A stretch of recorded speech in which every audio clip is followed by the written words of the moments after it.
When Mike McCarthy was officially named the head coach of the Pittsburgh Steelers, the reaction across the NFL wasn't calm. It was loud, divided, and emotional. Some fans celebrated the move as bold and aggressive. Others questioned whether it was a step backward. But no matter where you landed, one truth became instantly clear. This wasn't a symbolic hire. This wasn't a buy-time move. And this definitely wasn't the start of a rebuild. This was urgency. This was the Steelers organization telling the league that they believe their championship window is open right now, and they're not willing to waste another season pretending otherwise. Mike McCarthy didn't come to Pittsburgh to experiment. He didn't come here to oversee a slow transition, and the front office didn't make this move hoping things might fall into place 3 years from now. They made it because they believed the structure around this roster, not the roster itself, has been the missing piece. And that brings us to the most important decision of the McCarthy era so far. Not the quarterback, not the offensive system, not even the draft. It's the defensive coordinator. That hire alone may determine whether this era becomes a revival or another chapter of wasted potential. The Steelers are not rebuilding, they're reloading. Let's start with something that needs to be said clearly. Nothing about this roster screams tear down. The Steelers have elite defenders. They have veterans in their prime. They have financial resources tied up in defense. They have a front office operating with confidence, not caution. Art Rooney II and Omar Khan are behaving like people who believe their team should be competing for championships every single year, not cycling through rebuilds and reset phases. That philosophy didn't change when the coaching staff changed. If anything, it became more aggressive. And nowhere is that clearer than on defense. This defense is not short on talent. It's short on dominance. For years, Pittsburgh's defense has survived on individual brilliance. Splash plays, sacks, turnovers, heroic performances, but not consistently on structure. It hasn't felt inevitable. It hasn't felt suffocating. It hasn't felt like a unit that controls games from kickoff to final whistle. Instead, we've seen predictable alignments, slow adjustments, offenses that knew where the answers were before the ball was snapped. And in January, when margins shrink and mistakes multiply, that lack of schematic edge became painfully obvious. Good defenses make stops. Great defenses dictate games. Championship defenses eliminate options. That's what Pittsburgh needs now. Not better, not solid, elite. And that's why the defensive coordinator hire isn't just important, it's existential. Why this matters even more under Mike McCarthy. Mike McCarthy is an offensive head coach. His resume includes quarterback development, playoff success, Super Bowl experience, and decades of NFL leadership. But history tells us something else too. McCarthy's ceiling as a head coach has always been tied directly to the defensive coordinator he pairs himself with. When that partnership works, his teams win double-digit games. When it doesn't, they stall, even with talent. In Green Bay, his best seasons came when the defense complemented the offense structurally, not just athletically. In Dallas, the difference between mediocrity and contention wasn't offensive firepower. It was the shift in defensive leadership and philosophy. That lesson matters now more than ever. Because Pittsburgh, at least in the short term, cannot rely on offense alone. The quarterback situation remains uncertain. The AFC is stacked with elite passers, and playoff football, especially in the AFC, increasingly rewards defenses that can disguise, confuse, pressure, and adapt. If the Steelers want to win in January, they won't do it by outscoring everyone. They'll do it by controlling games. And that responsibility falls directly on whoever McCarthy hires to run the defense. This is not a development job. This is a win-now job. Let's be clear about what kind of position this is. This is not a rebuild assignment. This is not a let's see what we have situation. This is not a patience hire. This is one of the most pressure-filled defensive coordinator jobs in football. Whoever takes this role will inherit a veteran locker room, a playoff expectation fan base, a front office that believes the window is open, a head coach who expects immediate results. There will be no grace period, no learning curve, no time to install half measures. This coordinator will be asked to elevate an already talented defense into one of the most feared units in football, immediately. And that's exactly why this job is so attractive across the league. The McCarthy connection candidates. Let's start with the group of candidates connected directly or indirectly to Mike McCarthy. Coaches he knows, trusts, or shares professional DNA with. Carl Scott, Seattle Seahawks, pass game coordinator, DBs. Carl Scott is one of the most intriguing names tied to this job. While he hasn't worked directly under McCarthy, his close collaboration with Aiden Doherty, a former McCarthy assistant in Dallas, creates a strong professional bridge. More importantly, Scott has been part of Mike Macdonald's modern defensive system in Seattle, which emphasizes big nickel structures, disguised coverages, positionless defenders, post-snap rotations, adaptability over rigidity.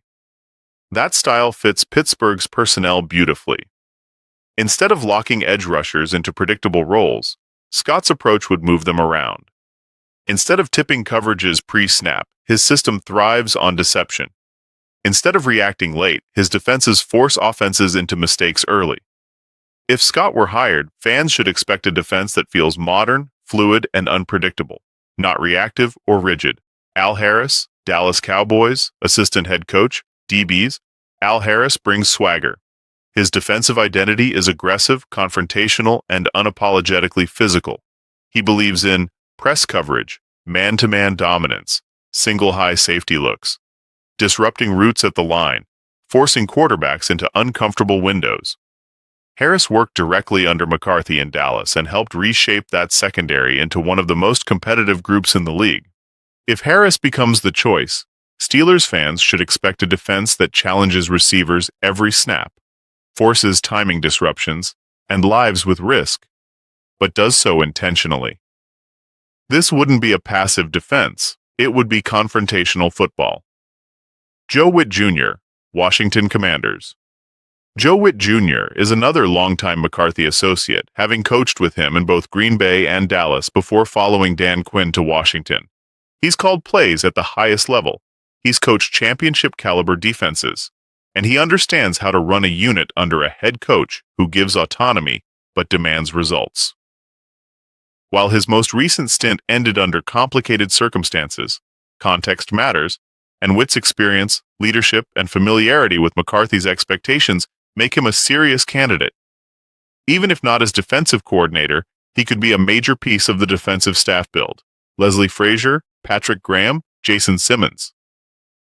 These three names bring different philosophies but similar value. Leslie Frazier offers calm, discipline, and modern two-high safety structures that prioritize coverage integrity and mistake prevention. Patrick Graham is known for adaptability, tailoring his scheme to his players rather than forcing players into his scheme, a trait sharpened during his time in New England. Jason Simmons brings league-wide respect and a personal connection to Pittsburgh from his playing days, along with strong developmental instincts and leadership. The common thread? McCarthy isn't chasing one defensive style. He's chasing results. And that openness expands this search dramatically. The non-McCarthy connection candidates, and why this gets even more interesting. Once you zoom out beyond McCarthy's immediate coaching circle, this search becomes even more compelling because it reveals just how valuable this job truly is.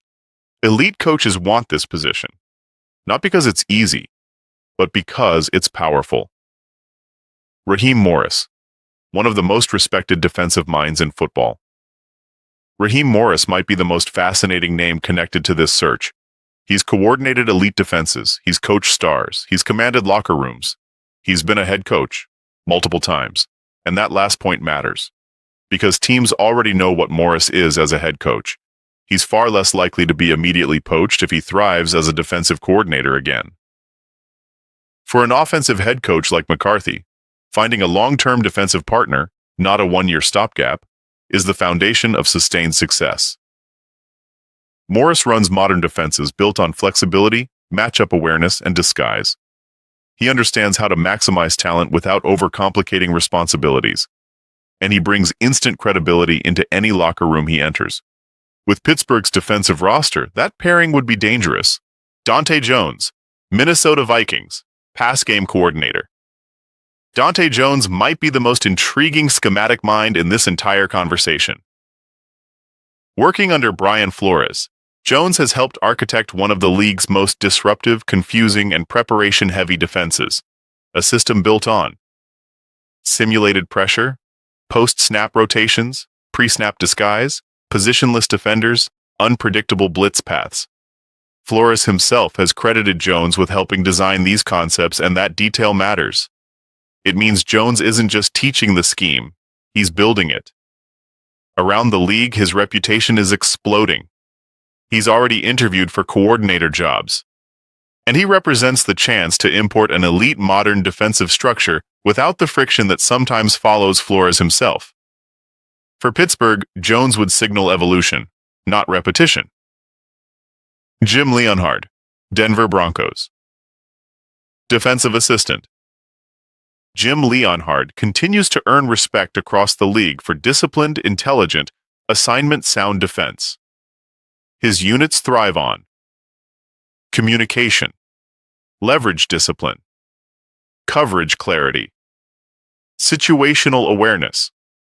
Leonhard's defenses don't beat themselves. They eliminate busts. They force quarterbacks to earn every throw. And they thrive in high-pressure situations. Exactly what Pittsburgh has struggled with in recent playoff moments. If the Steelers want structure with modern adaptability, Leonhard fits perfectly. Anthony Weaver. Former head coaching candidate Anthony Weaver already interviewed for the Steelers' head coaching job, and that alone tells you everything you need to know about how the organization views his football mind. Weaver brings leadership, energy, player respect, experience managing elite talent, strong defensive identity. If the head coaching market doesn't materialize for him immediately, Pittsburgh would be an ideal landing spot, one that gives him authority, visibility, and a win-now roster. Aubrey Pleasant and Nick Rallis, the new wave Aubrey. Pleasant has helped reshape defensive backplay in Los Angeles, emphasizing movement, technique, and discipline over constant blitzing. His work has helped turn struggling secondaries into top-tier units. Nick Rallis is widely regarded as one of the brightest young defensive minds in football, praised for teaching clarity, communication, and matchup-based scheme design. He blends aggression with structure and simplicity with disguise. Either hire would signal a philosophical leap forward, rather than a recycled system. Why this defensive coordinator job is one of the best in football. Here's what makes this job special. This coordinator won't be asked to rebuild. He won't be asked to develop rookies slowly. He won't be asked to survive a transition year. He'll be asked to elevate weapons. He'll inherit elite edge rushers, veteran leaders, high expectations, a front office aligned with urgency. That combination is rare, and that's why so many respected coaches are watching this opening, even if they aren't publicly linked to it yet. What this defense needs to become. Now let's talk about identity, because that's what's really missing. This defense doesn't lack heart. It doesn't lack talent. It doesn't lack effort. It lacks inevitability. For too long, Pittsburgh's defense has relied on individual brilliance instead of systemic dominance. You'd see a sack here, a turnover there, a heroic stand late, but rarely did it feel like opponents were trapped from snap one. Championship defenses feel unavoidable. They eliminate first reads, force quarterbacks to hesitate, collapse pockets by design, disguise intentions, adjust instantly, dictate tempo. That's the standard now, and Pittsburgh has the personnel to reach it, if the scheme finally unleashes them. Imagine edge rushers moving across formations instead of being locked into predictable alignments. Coverage shells that look identical pre-snap but morph post-snap into traps. Pressure packages that arrive with intention, not desperation. Communication systems that eliminate busted coverages in high-stakes moments. This is the difference between good defenses and Super Bowl defenses, and this is what the Steelers are chasing again. McCarthy has been here before, and he knows what works. McCarthy has lived both realities. He's seen teams stall despite talent because the defensive structure wasn't right, and he's seen teams surge because the right coordinator unlocked everything. In Dallas, The leap from frustration to contention wasn't offensive firepower. It was defensive leadership and philosophy. That lesson is burned into his coaching DNA. And that's why this hire matters more than any playbook or personnel move. Because Pittsburgh isn't short on players. It's searching for cohesion. It's searching for adaptability. It's searching for someone who can go schematic, punch for punch with Mahomes, Allen, Burrow, Lamar, and the rest of the AFC monsters. Not survive them, but challenge them. The locker room factor. There's also a human side to this that can't be ignored. This locker room is full of veterans who've tasted the playoffs and lost early, multiple times. They don't need speeches. They don't need slogans. They need belief rooted in preparation and clarity. A defensive coordinator who walks in with structure, vision, communication, confidence, trust will earn buy-in fast. And that buy-in leads to speed. Speed leads to aggression. Aggression leads to dominance. And dominance leads to January wins. That's the chain reaction Pittsburgh is trying to ignite. There is no grace period. Make no mistake, this is not a patience job. This is year one of intent. Every McCarthy decision will be evaluated through urgency. Every defensive performance will be judged not just by effort, but by adaptability, execution, and postseason readiness. This team is no longer selling potential. They're declaring purpose. What this hire really represents. This defensive coordinator hire isn't just a staff move. It's a philosophical fork in the road. One path leads to incremental improvement, familiar ceilings, continued competitiveness. The other leads to structural dominance, fear-based reputation, January relevance, championship contention. The difference won't be talent. It won't be effort. It won't be heart. It will be vision, alignment, and the courage to evolve. Final thoughts, and a question for fans. Mike McCarthy didn't come to Pittsburgh to babysit a transition. The front office didn't make this move to stabilize mediocrity. They made it because they believe the Steelers can win now, if the structure finally matches the roster. And that makes this defensive coordinator hire the most important decision of the entire offseason. So now I want to hear from you. Which direction should the Steelers go? Do you want an aggressive man coverage system that dares offenses to beat you? Do you want disguise-heavy chaos built on post-snap rotation and simulated pressure? Do you want discipline-first, assignment-sound structure that suffocates mistakes? Or do you want a hybrid system that adapts weekly to the opponent? Drop your answer in the comments, because this hire won't just shape the defense. It will define the McCarthy era.